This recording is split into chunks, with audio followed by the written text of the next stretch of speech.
So here's the principles that we use to try to think about price regulations in price theory. There are different ways to apply the principles than I am doing today. Today I wanted to have a useful framework that is the smallest distance possible from what you've already learned. You could go further distance and embrace these principles even more. But the first principle is that you're going to have competition. Yeah, the law says you can't compete on the price, but maybe competing in other ways. That's what you need to look at. You know, how could the competition in other ways happen? It could happen before the regulation. It could happen about non-price attributes. Many products have attributes other than their price. And it's this second one we're kind of going to focus on today. Think through a little scenario with me here where I'm going to help the people of Chicago, okay? Or have you guys been to the overpass over the Dan Ryan on 55th Street? You drive west on 55th. You look down there, 14 lanes of cars. I don't know if you've counted, but I counted. There are 14 lanes of cars. What are they going, like 80, 100 miles an hour? Except in rush hour. So, you know, that's the situation down there. But, you know, I want to help the people of Chicago. So what I'm going to do, take my research budget, and get a big bag and fill it with cash. Okay, so I got this big bag full of cash. I'm going to take it to the overpass, and I'm going to empty it over the railing. You know, because I want to help the people of Chicago, and I want them to have some cash. What do you think is going to happen? Accidents. You guys are laughing. There are going to be accidents. You know, people are going to be fighting each other. Maybe even some guns would be drawn. But I would, you know, we're laughing. But this is how price controls get analyzed, I think incorrectly. That we say, well, I'm going to put on a ceiling because I want to help the buyers. Without thinking, well, how's the competition going to change? Is it going to change the way I changed it in the Dan Ryan? Yeah, that's an extreme example. But we need to think through how the competition is going to work if it can't happen on price. And it could be worse. It could be worse for the buyers, worse for the sellers. Could be better for the sellers. I mean, that's something you need to work out, and we're capable of working out, so that's what we do. So this is a picture, not from the Dan Ryan. I did not do that with my research budget. I saw this in a newspaper. There was a money truck that crashed and on the highway, and the money spilled everywhere. And there was kind of the stampede that Acemoglu talked about, or I just described. Competition. I like to show this picture, so if you just remember this when you think about price controls, it'll remind you that we got to think about competition.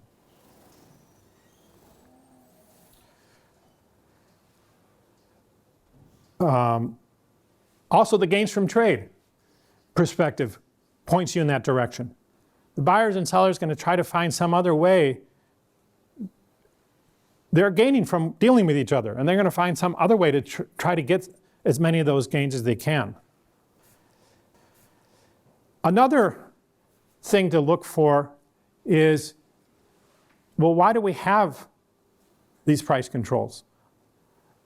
All the price regulations, maybe I should say, none of the price regulations I listed include provisions that say, thou shalt not compete with other buyers for the ceilings, or thou shalt not compete with other sellers. It just says you can't compete on the price. So that should already tell you, you know, maybe the ceiling's not really intended to help the buyers. Because if you wanted to help the buyers, you would eliminate the competition among them. That would be kind of a buyer cartel or a monopsony type of cartel. Or if you're having a floor, if you really want to help the sellers, you get them to cooperate and eliminate competition in all dimensions, or as many dimensions as you can, not just the price.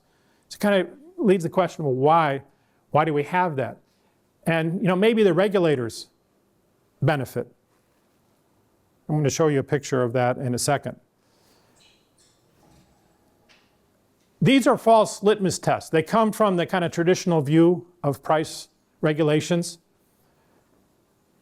The one that I focused on to start today is that, well, the quantity traded will be reduced. In a competitive market, either a ceiling or a floor will reduce the quantity, supposedly. And then we have empirical studies, the minimum wage literature is filled with this, and they say, well, we looked at the data and we see when you have a minimum wage, there's not a reduction in the quantity. Therefore, we must not have had a competitive market in the baseline, because competitive markets always reduce the quantity. No, they don't always reduce the quantity. And we'll see that today.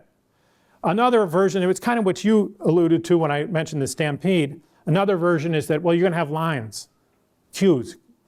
People lined up to get the good. And I think I have a picture of that. Yeah, here's, my wife took this picture. Big line at the Chicago Park District for swimming lessons. Get swimming lessons for your kids. They're very, very cheap, ridiculously cheap. They don't have enough spots in the swimming lesson class for all the people who would want such a cheap lesson.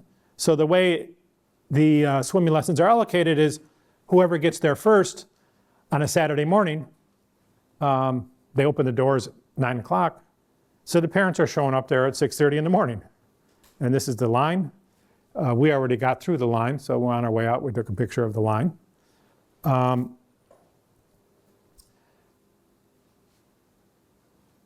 And then some analyses will say, well, let's model that and look at and count the time that people waste in line as a cost on top of the price.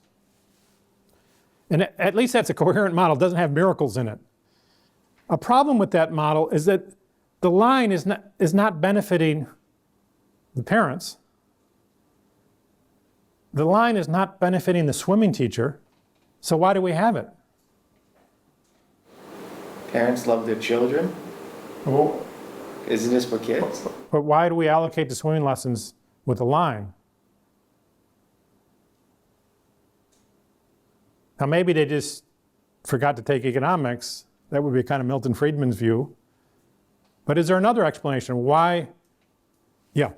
I guess in the state committees, it's the strategy that they want to make it affordable or reachable. That's what's written on the paper, probably.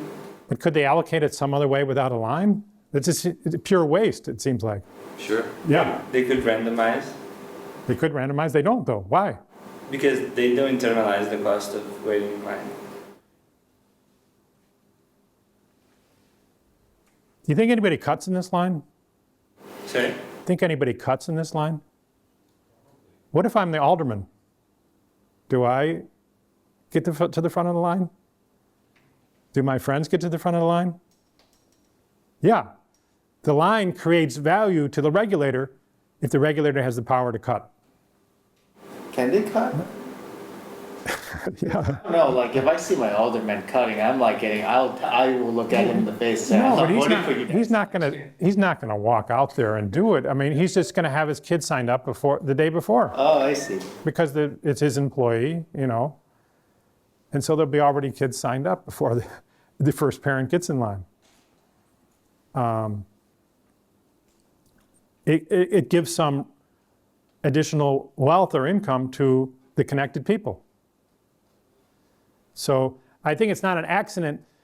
We have lots of price controls in private markets and you don't see lines.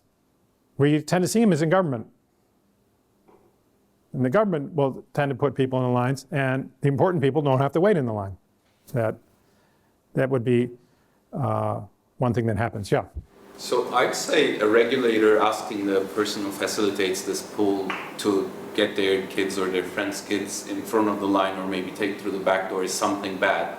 Maybe it's worse if there was no price control, but they literally asked them to take it for free. I guess both of them are like abuse of their power, and they could use the second one as well. Maybe is it like more severe or more obvious that they don't do it? Do you think? So you're asking, well, you know, there are different ways of abusing their power, and why do they abuse it in this way?